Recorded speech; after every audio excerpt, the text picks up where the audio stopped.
Hi there, everybody. Bob Stafford, Trainmaster Bob here, and I got some bench work up this month. Wasn't planning to. I was planning to take that wall out, but my two helpers are going to help me. Weren't able to do it this month, and I don't think they're going to be able to help me for a while. They've both got other things going on. So, anybody want to come and help me knock a wall out, make a mess? You're welcome. Come on, come on, come on. I would welcome the help. Anyways, I'll give you an update here of what I've gotten done this month and explain what I'm up to. We built this railroad. We're basically going to have two railroads in two different levels. My son Ladrix has collected all of the various passenger trains that Cato's put out, and he doesn't have a place in his apartment to run the trains really. He just has about a 30-inch by 6-foot layout. So we're going to build a bottom deck at this level here. It's be 30 inches up from the floor, and going around the peninsula layout. And it's going to have a double track HO loop on the outside of it with 30-inch on the 32 inches on the inside radius and 34.5 on the outside radius, and then just double track loop will be fed by the 7-track HO staging yard, and this is going to be a DC layout down there. And then on the inside of that, on that peninsula, we're going to have Ladrix in-scale main line. We're going to build a double track dog bone in-scale layout down there with his Walters Union Station and a coach yard. And then that's also going to include the little Boeing layout that I built using a piece of Al Frash's old layout that I displayed at a few 4th Division P&R meets. And then up here on the second level here, this is going to be the Susquehanna and Hudson River Railroad. Be cutting a hole through the wall about right here, and this is where 30-inch radius curve is going to come around here and swing around. And then this area in here over top of the staging yard is going to be the town of Avoca, Pennsylvania, and this will be the yard for the railroad right here. And we'll have transfer runs between the town of Wilkes-Barre on the other side of the wall here in the garage, the former garage, I should say. And then Avoca is where the trains will be built. And trains out of Avoca will be going either to Jersey City or to the New Haven connection at Maybrook. That's going to be the operating scheme of the railroad, connecting the anthracite coal fields and northeastern Pennsylvania with Jersey City and New York Harbor, and the New Haven connection to go to the New England states. Okay, across the front of the layout here, we have our bookshelf. And we're going to have 2 file cabinets go in here in this spot. Then just beyond this is where I'm going to be putting in my Digitrack system. I bought the radio control system for the Susquehanna Hudson River, and then I'm going to use my old DB 150 Super Chief system for Ladrix in-scale railroad. And we got the bench work going up there to the front door, and I'll show you how I'm doing the legs. For the legs of the layout, using 2x2 pine, putting T-nuts for these furniture casters in place. This is what a T-nut is, and you drill a hole and you take your hammer and pound it in there, and then the caster just screws into it. Oop, of course I dropped it. And your caster goes inside of that. And I'm on a carpeting floor, so this way this will go down against the carpet. And I think it'll work better than just having the legs of the 2x2 down on the carpet. So if I need to adjust anything, I can get underneath there and I can adjust these. And the other thing that I'm going to work into the end scale layout besides electrics, passenger trains, is this small 3x6 foot end scale railroad I built for display purposes to take to some fundraising events at the 4th Division of the Pacific Northwest region in MMRA was holding in Seattle. And this is a representation of what we call Boeing Hill out here in the Pacific Northwest. The Boeing company gets containers of airplane components on barges, arrive at Mukilteo. They're loaded on the railroad cars, and then they are pushed up a 5.5% grade to the Boeing plant, which is represented here. Let me show you over here. Okay, this area in here is built by Al Frasch. This was part of his railroad that he tore down a couple years ago when he moved to Arizona. And this is a representation of the Boeing plant at Mukilteo. And this is a pretty accurate layout of the way the tracks are laid out going into the Boeing plant. So our operations where we'd pick up container cars here from the dock, or we could pick up Boeing tool cars here from the interchange track, and then we could push them up the hill, come out here, and then we could spot them to the various tracks up here and pull the empty cars, go down the hill and go to the interchange track or back over to the dock.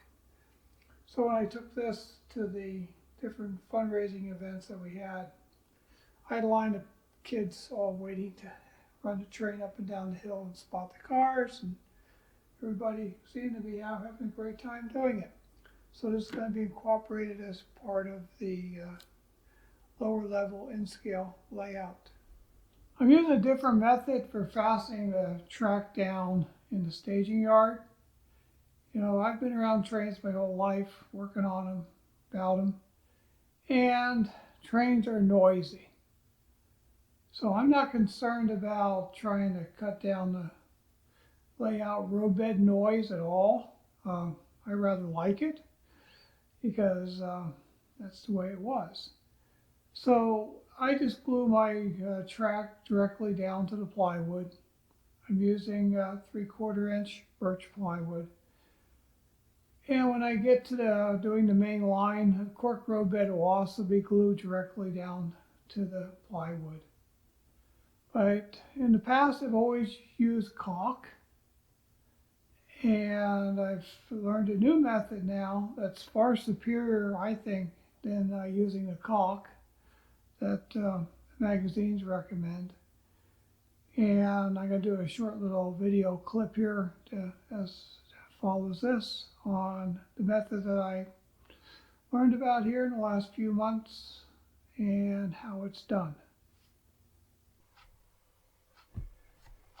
Today I wanted to show you an easy method that I found online watching a video from M. Peter LL on his YouTube channel. He's a custom layout builder. He often has some very good tips that he shares. For the last 40 years, you know, this is my way of cutting ties. Has been to go in here and use a knife or whatever and use the X-Acto knife to do the same thing. Well, thanks to Peter, I learned a brand new trick. Okay, the brand new trick that I learned is to use a chisel. I never thought of this. I mean, it's so simple. Take a chisel, sit on your track, done. Sit on your track.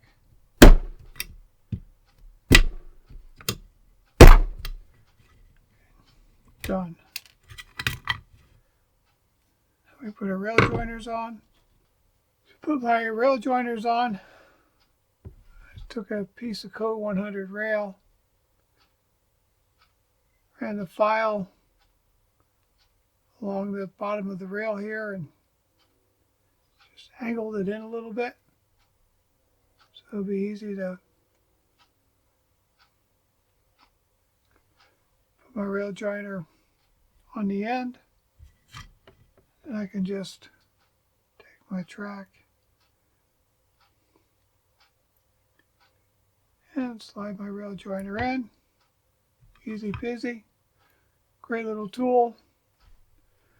I have no idea who showed me this. It's been so many years ago.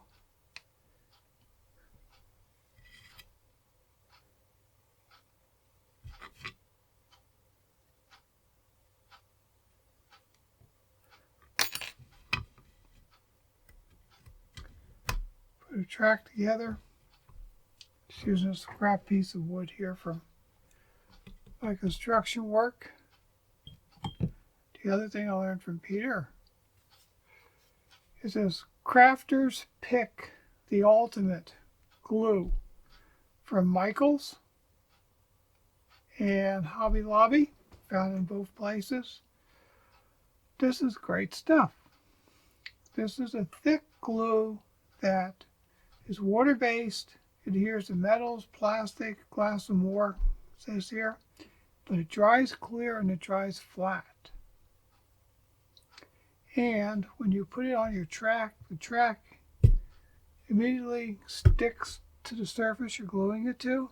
It doesn't wiggle all over the place waiting to dry, which is a great advantage when you're putting in your track. All you have to do is just take this glue and put a thin bead of it along your tie. Whoop, that's way too much, of course. First time I bring it out. Put a very thin bead of it.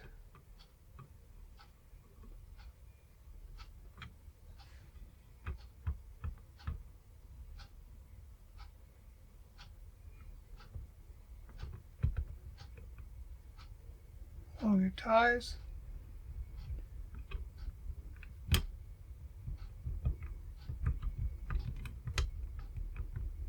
Spreading it out a little bit. That's all it takes. And when you have excess like this here, first bob coming out of the just too much,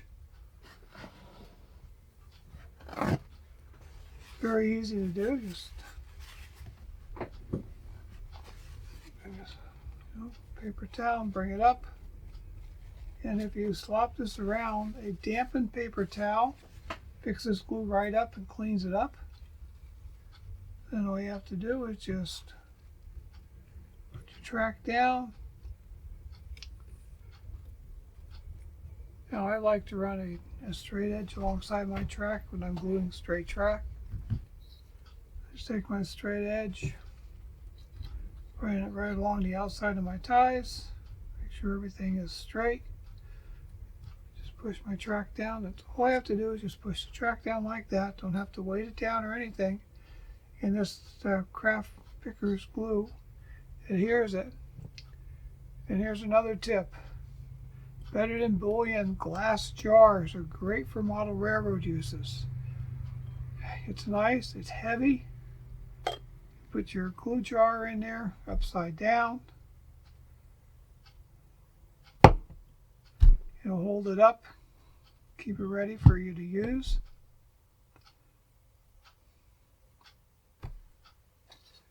And This is my new way of laying track these days. It's just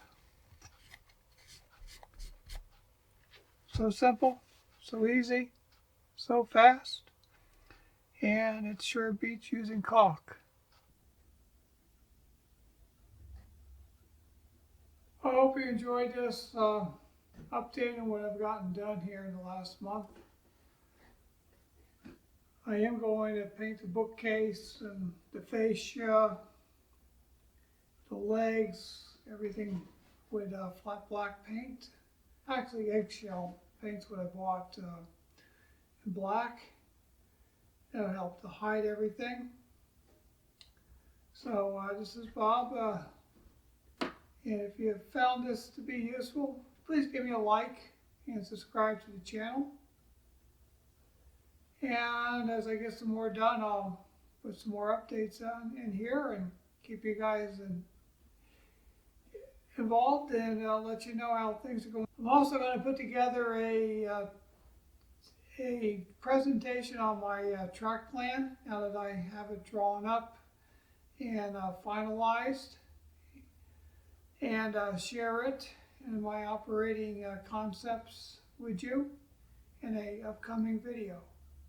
And until we meet again when I post another video, remember, model railroading is the greatest hobby in the world. Let's all go out, let's create something, let's do something, and get some modeling done. Bye, everybody.